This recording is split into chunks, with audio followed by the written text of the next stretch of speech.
السلام عليكم ورحمة الله وبركاته. اهلا بيكم في مطبخ ست الكل. معانا النهاردة وصفة جديدة وسهلة جدا. هنعمل صدور الفراخ بالمشروم والوايت صوص وصوص الديمي جلاس. تعالوا نشوف طريقتنا.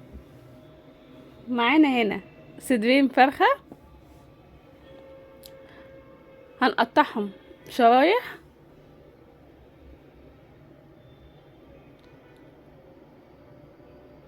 زي ما احنا شايفينها بالشكل ده. حاجة مش عايزينها تكون رفيعة عشان ما تنشفش مننا.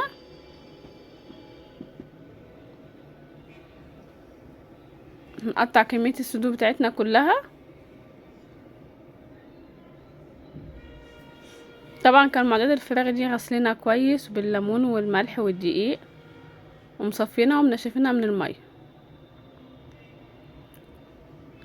قالوا هنا هنتبلها معانا بودة حبهان وملح وفلفل اسود، وهنشيلها في التلاجة تتبل شوية على ما نعمل الرز بتاعنا. معانا هنا مكعبين مرقة، ملح، فلفل اسود، ورق لورا، قرنفل، فص مستكة، حبهانتين، عود قرفة. معانا هنا الحلة بتاعتنا على النار، ننزل بمعلقتين زيت، مكعب زبدة صغير، سيبه يسخن كده. هننزل بالتوابل بتاعتنا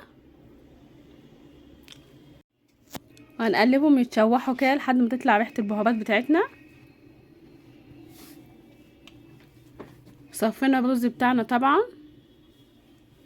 وهننزل بيه يتشوح مع البهارات.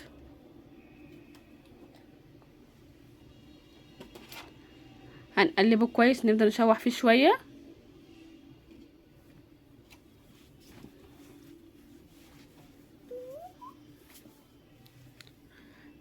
الرز بتاعنا هنا بحط عيار المية قد عيار الرز بالظبط. طالما نقعناه في مية سخنة خلاص. وهنسيب الرز بتاعنا بقى يستوي. قالوا بقى نجهز المشروم بتاعنا عشان طبعا مسحناه مناديل المطبخ، وهنقطعه بالشكل ده. ومعانا هنا للصوص كوبايتين لبن عليهم كوباية مية، وهنحط كيس خلطة البشاميل. هندوبهم كويس. تعالوا نجهز صوص الديمجلاس.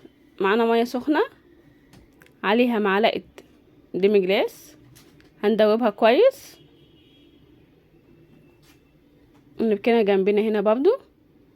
معانا بصلاية هنقطعها قطع صغيرة زي ما احنا شايفين كده. وتعالوا نكمل بقى. شوف الرز بتاعنا خلاص اتشرب المية. هنهدي عليه النار وهنسيبه يستوي براحته. معانا هنا طاسة فيها زيت ومكعب زبدة. هننزل بالفراخ بتاعتنا. هنشوح الفراخ بقى كويس جدا. نبدأ نشوح فيها لحد ما تاخد لون وتستوي. طبعا مش عايزينها تحمر قوي او تنشف مننا، احنا عايزين تاخد لون حلو وتكون مستوية في نفس الوقت. هنفضل نشوح كده لحد ما نوصل اللي احنا عايزينه.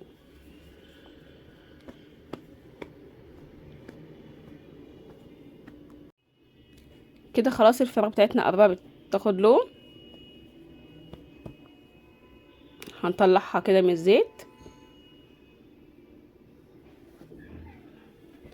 هنجيب معانا بقى البصلايه اللي احنا مقطعينها قطع صغيره، هننزل بيها على طول.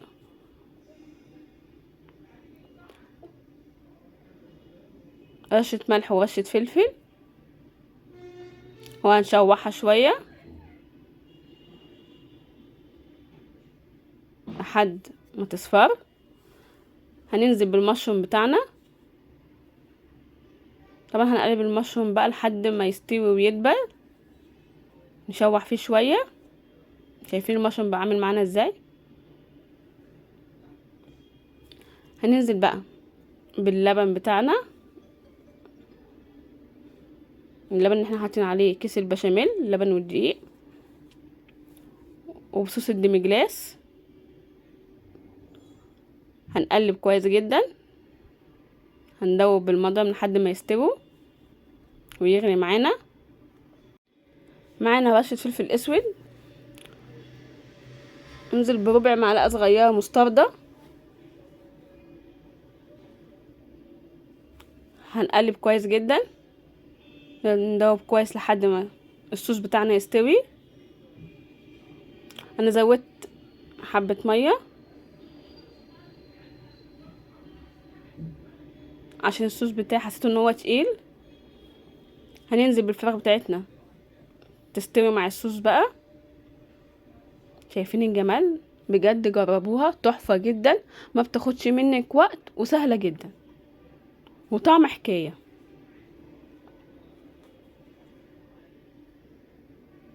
شايفين الجمال؟ كده استوت. هنهدي عليها النار ونسيب الفراخ تشرب من الصوص وتستوي. الرز بتاعنا استوى بقى جميل، شايفين مفلفل ازاي وتحفه وريحته تحفه. شايفين الرز زي الحبايه بحبتها.